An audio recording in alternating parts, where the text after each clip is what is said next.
चेतन और ज्ञान अलग है कि एक है? ज्ञान और चेतन एक है तो आनंद और चेतन अलग है कि एक है? तो ईश्वर का स्वरूप क्या है? जो ज्ञान है, चेतन है, आनंद स्वरूप है, वह ईश्वर है। श्री कृष्ण तो ईश्वर का अवतार है, राम जी अवतार है, शिव जी अवतार है। ईश्वर राम जी के पहले थे कि नहीं थे? कृष्ण के पहले ईश्वर थे कि नहीं थे? सृष्टि के पहले दुनिया नहीं बनी थी, तब कौन थे? दुनिया नहीं बनी थी तो कृष्ण थे क्या? राम थे, ये बुद्ध, ईसा, मूसा, ये थे क्या? नहीं। और सृष्टि प्रलय हो जाएगी तो ये रहेंगे या इनको मानने वाले रहेंगे? नहीं। फिर भी जो रहता है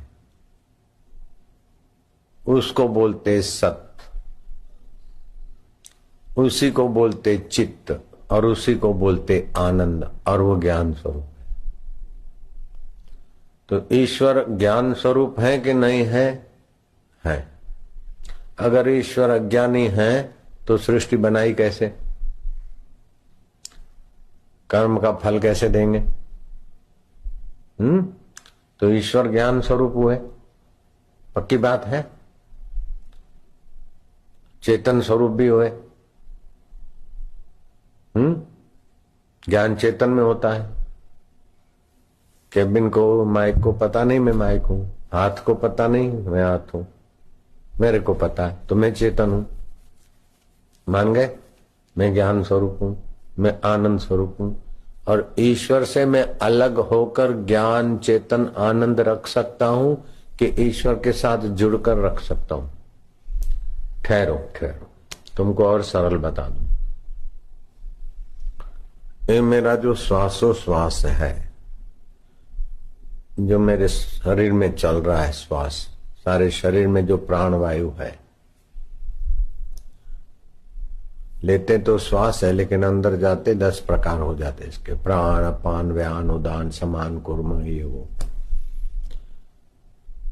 तो मुर्दे का भी श्वास निकल जाता है फिर भी प्राण तत्व रहता और फूल जाता है, नहीं रहता। अंदर बैक्टीरिया जीवित रहते, मुर्दे के अंदर नहीं रहते। हाँ। तो अब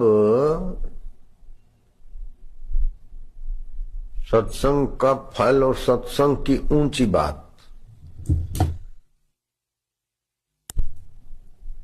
ईश्वर तत्व की ऊंची बात समझना बहुत जरूरी है। नहीं तो ये कीर्तन, राग, यात्राएं, ये तो सब अपनी अपनी जगह पर है, ठीक है,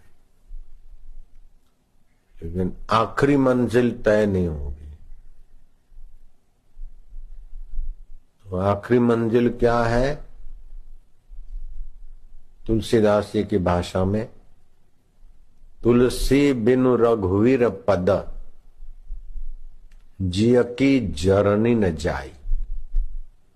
उस रघुवीर पद अर्थात राम ब्रह्म परमार्थ रूपा। राम जी ब्रह्म है, ब्रह्म उसे कहते हैं कि जो ठसाठस भरपूर व्याप रहा हो। राम ब्रह्म परमार्थ रूपा। और शिव जी क्या कहते हैं रामायण में?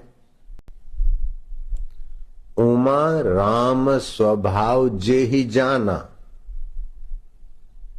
उमा माना सती पार्वती।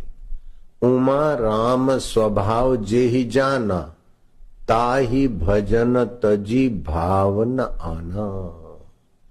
जिसने भगवान के स्वभाव को जाना है, अर्थात ब्रह्म स्वभाव को जिसने जाना है, वो उसका भजन छोड़कर दूसरे भाव में नहीं चिपक सकता है, फिसल सकता है।